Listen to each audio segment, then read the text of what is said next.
Hello friend, आपण मैंने देखिपुंट आपण प्रिय Odia channel only veterinary use. आज बहुत इंपोर्टेंट वीडियो खास आपण जदि गायर थनटा फुली जाइए कि गायर थन जदि टाइट हो जाइए ताले आपण मैंने कौ मेडिसिन व्यवहार करेंगे। ये देखुं पेंडिस्टिन एसएच ऑइंटमेंट या आपण मैंने क्षीर में भर्ती करेंगे। जदि क्षीर बाहर नए आपण मैंने या क्षीर में भर्ती करेंगे।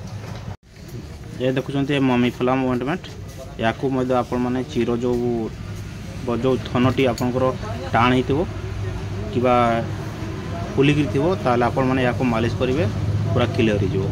सहित मुझे आउ गोटे देखा मामिडियम पाउडर। ए पाउडर आपण मैंने 4टी पीस अच्छी 50 ग्राम 4 पीस अच्छी आपण या डेली गोटे गोटे खावा देवे। सांग मैंने यही वीडियो विषय में आपको पूरा जानकारी दूसरी वीडियो पूरा देखूँ। भल लगे निश्चय सब्सक्राइब करदे और लाइक निश्चय करेंगे शेयर करेंगे भूलें कार उपकार हो पाए। सांग मैंने आपण जदि गायर थन जदि फुली थो देखो थन चित्र अच्छी मामी फ्लाम क्रीम की बाहर करेंगे। आयुर्वेदिक मेडिसिन अच्छी वेटनरी तो 50 ग्राम अच्छी फॉर एक्सटर्नल यूज ओनली आपण मैंने बाहर प्रयोग करेंगे। कंपनी देखो इंडियन हर्बल्स कंपनी अच्छी दाम केते अच्छी दाम 100 टଙ୍କା अच्छी। एक्सपायरी लंग अच्छी आप देखिए एक्सपायरी लंग अच्छी। तो जदि थन फुली थो कि टाण हो क्षीर दौन ताल आपने यही क्रीम को मालिश करेंगे थन में मालिश करेंगे सकाल सन्ध्या 2 टाइम मालिश करेंगे। और ता सहित आपने पेंडिसिन एसएच ऑइंटमेंट हो 5 ग्राम अच्छी या आपने क्षीर में पुश करेंगे 40 टଙ୍କା 50 ग्राम अच्छी या आप क्षीर ही पुश करेंगे बुझिपारे।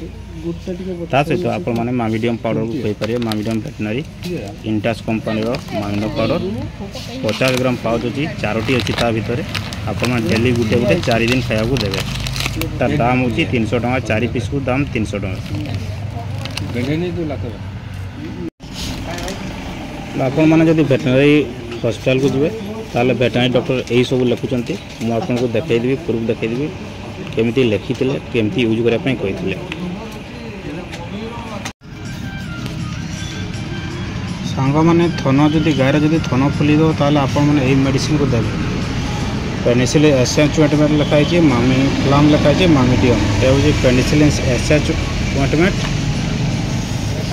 और मामी फ्लाम क्रीम एवं ए मामिडियम इंटास कंपनी रो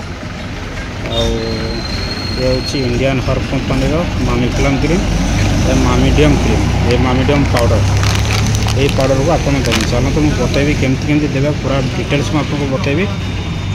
हॉस्पिटल प्रेस्क्रिप्शन पर काउ थन जदि फुली जाइए थन कि थनटा थनटा कि फुली क्षीर बाहर नहीं क्षीर बाहर खाली फुलिकी अच्छी क्षीर बाहर हल्का क्षीरटा छेना छिड़ा भाया हल्का बेसी नहीं बेसी है हल्का हल्का हो तो से एटा केमती कहले एटा क्षीर ढुके देव कहले ये क्षीर भर्ती करबे ना आईटा हूँ क्षीर तार थन में मालिश करवाई तो गोटे निया ये मालिश करवाई है ना आईटा हूँ खुआपाई ये 4टा पकेट अच्छी बुझे ना 50 ग्राम 4टा पकेट अच्छी तो डेली गोटे गोटे कर आप देवे है 4 दिन जो तार डोजटा अच्छे तार थनटा फुलटा कमी कि ये मालिश करवा यहाँ है ये डेली गोटे गोटे क्षीर में मारबे हाँ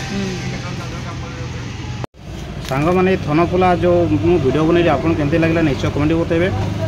आप यूज करेंगे मामी फ्लाम ऑइंटमेंट मामिडियम पाउडर एवं पेंडिसिलिन ऑइंटमेंट केमती बतैली आप पूरा ध्यान देकर आप यूज करेंगे। जदि आपको ये वीडियो बहुत भल लगी था सब्सक्राइब निहत करदे और लाइक करने को भूलें।